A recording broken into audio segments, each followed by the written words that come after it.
ditanyakan sehubungan dengan pelaporan terhadap saudara PW ya. Hari ini kami jadwalkan melakukan pengambilan keterangan terhadap para pelapor. Kemudian kami juga terus melakukan permintaan keterangan dengan para ahli bagaimana mengkonstruksikan batasan-batasan sejauh mana sebuah kebebasan berekspresi itu, seni itu di ruang publik dengan ketentuan-ketentuan pidana yang mengatur di dalam setiap sendi kehidupan kita berbangsa dan bernegara.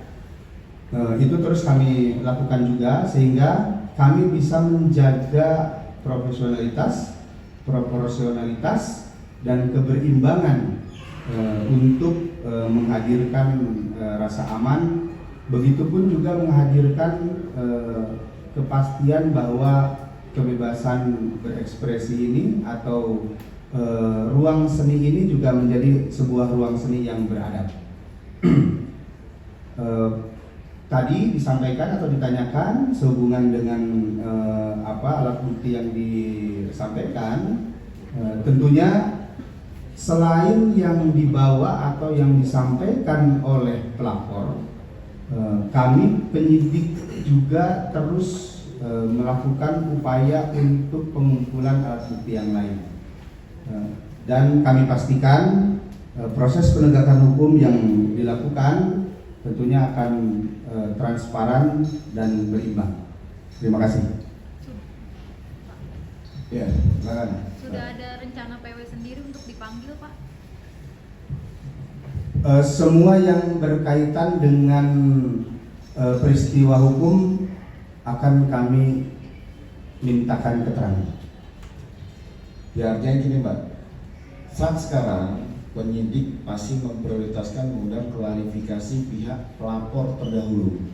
Dari keterangan pelapor, termasuk tadi yang disampaikan, ada penyerahan 3 alat barang bukti, 1 flash disk dengan beberapa unggahan video narasi. Ini kan harus ada pengolahan barang bukti, harus bisa sahih nggak barang bukti ini. Makanya kalau kesimpulan tadi beberapa ahli menyatakan, beri kami ruang untuk penyidik bisa membuktikan bahwa yang diberikan ini masuk dalam kacana barang bukti yang bisa dapat dipertanggungjawabkan. Itu ya, termasuk dokumen, screenshot, percakapan maupun foto. Nah, perlu rekan-rekan kami sampaikan bahwa seperti kami menganalogikan bahwa kepolisian negara Republik Indonesia ini tidak anti kritik. Artinya kita harus bisa menelaah kritik penyampaian di area publik ini, apakah ini sifatnya joke, apakah ini memang masuk dalam pelanggaran dalam satu unsur pidana. Beri ruang bagi teman-teman penyidik yang nanti akan profesional dan transparan. Dan silakan teman-teman media, kami akan beri ruang untuk mengawal dan kami akan selalu memberikan informasi terkini terkait perkara yang menjadi atensi, yang menjadi perhatian publik sekaligus. Itu ya. Oke, silakan. Yang tengah dulu. Kamu tadi dapat tentang yang lain, udah. Kami yang lain. Proses. Jadi kami menerima laporan, tentunya semua orang boleh berpendapat. Namun demikian pelapor juga memiliki hak untuk menyampaikan apabila ada dugaan pidana dalam satu peristiwa hukum tersebut, dan kami coba menggali karena itu menjadi kewajiban kami juga untuk menerima setiap laporan polisi yang disampaikan oleh masyarakat. Kemudian sehubungan dengan upaya tadi yang disampaikan, ada yang berpendapat bahwa ini adalah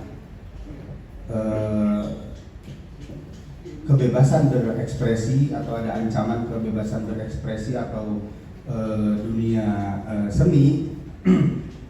Kawan-kawan sekalian, tentunya kita juga tetap harus menjaga ada ruang etika juga di ruang publik yang harus kita pedomani juga, yang harus kita ikuti juga.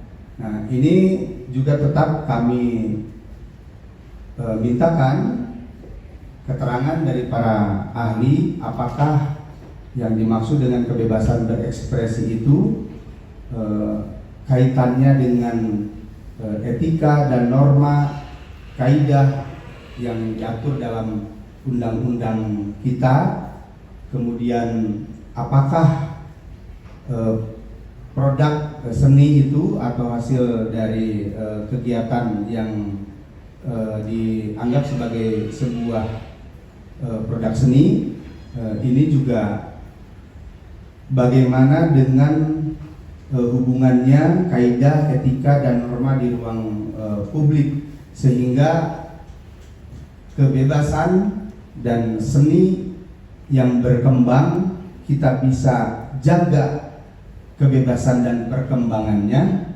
namun juga keberadaban juga kita jaga untuk kedamaian dan untuk persatuan bangsa kita. Saya kira itu ya.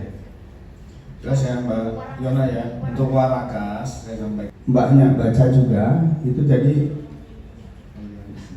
bagian dari aliansi pemuda NU dan aliansi pemuda Muhammadiyah, itu pelapor yang menyampaikan laporan di kami. Lalu kemudian ada klarifikasi yang lain dari pelapor sudah menyampaikan juga bahwa para pelapor adalah bagian daripada organisasi atau pecinta daripada NU dan Muhammadiyah juga. Nanti itu akan didalami pasti. Kalau di sini di dalam laporan itu menyatakan bahwa Angkatan Muda Nahdlatul Ulama dan Aliansi Muda Muhammadiyah. Tadi disampaikan oleh Pak Direktur, ini juga akan diklarifikasi kepada organisasi tersebut. Kami mohon waktu ya. Terus terkait tentang kripto, siapa terlapor? Yang kedua, terkait tentang perkembangan penanganan perkara oleh Direktorat Reserse Kriminal Khusus, di mana tersangka Dr. RL kemarin dilakukan pemeriksaan pada tanggal 7 Januari. Sudah dilakukan pemeriksaan sampai dengan 73 pertanyaan. Kita juga harus melihat kondisi fisik seseorang pada saat dilakukan pemeriksaan. Setelah itu dilakukan